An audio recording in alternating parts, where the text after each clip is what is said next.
Atiq Ahmad gang पर CM योगी की कार्रवाई की गूंज अब बिहार में भी सुनाई देने लगी है। यूपी की तर्ज पर पहले ही बिहार में बुलडोजर की शुरुआत हो चुकी थी। अब सीएम योगी का विधानसभा में बोला गया डायलॉग भी बिहार में फेमस हो रहा है। आपको बता दें कि योगी ने विधानसभा में विपक्ष को जवाब देते हुए कहा था कि माफियाओं को मिट्टी में मिला देंगे। बिहार बीजेपी के अध्यक्ष सम्राट चौधरी को योगी का ये डायलॉग इतना पसंद आ गया कि वो खुद को रोक नहीं पाए। बिहार बीजेपी अध्यक्ष सम्राट चौधरी ने योगी के अंदाज में नीतीश कुमार पर निशाना साधा है। उन्होंने सीएम नीतीश पर जमकर हमला बोला है। साल 2024 और 25 के चुनाव को लेकर बीजेपी कार्यकर्ताओं में हुंकार भरी है। नीतीश कुमार को पलटी मारने वाला नेता बताते हुए सम्राट चौधरी ने कहा, बीजेपी जो कहती है वो करती है। हम लोग नीतीश कुमार की तरह पलटी नहीं मारते हैं। अगले चुनाव में बीजेपी के कार्यकर्ता राजनीतिक रूप से उन्हें मिट्टी में मिला देंगे।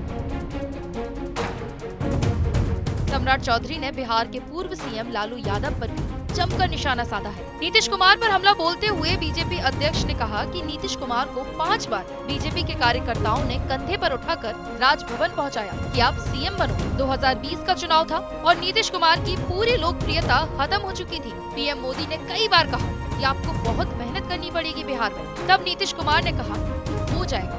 सम्राट चौधरी ने आगे कहा, पीएम ने अपने कमिटमेंट को जब पूरा किया, 2020 में घोषणा की थी और कहा था कि हमारे सीएम नीतीश कुमार होंगे। उसके बाद भी वे भाग गए और जब वो भाग ही गए तो राजनीतिक तौर पर उनको मिट्टी में मिलाने का काम हम लोग करेंगे। जिस तरह यूपी में माफिया और अपराधियों को मिट्टी में मिलाने का काम किया जा रहा है और वैसे ही 2024 और 25 में राजनीतिक तौर पर ये काम किया जाएगा।